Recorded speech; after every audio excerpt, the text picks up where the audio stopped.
लड़ाई के ताल गिर गला के है माता गौरा पार्वती अरे पिता माँ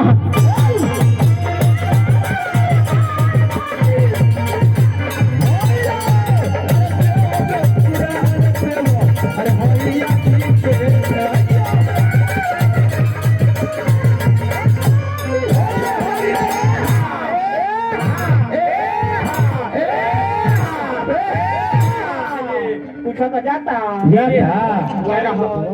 देखो श्याम भैया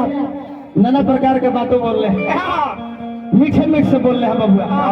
1.5 घंटा सुमरन गावे लग गया सामने देखनी भैया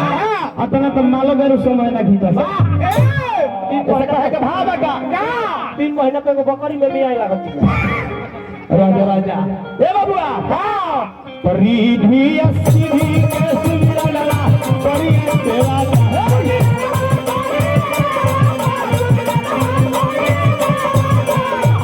भला भगवान के सुमिरन ला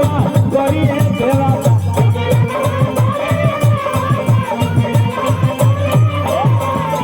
पहिले पहिले हम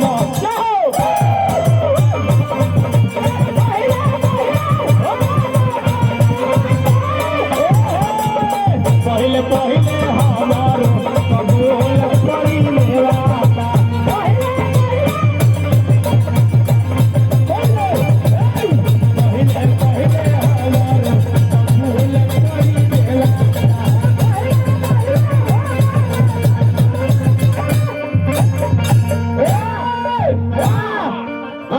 हुड़का पखाल पीलो फोके जा रहल बा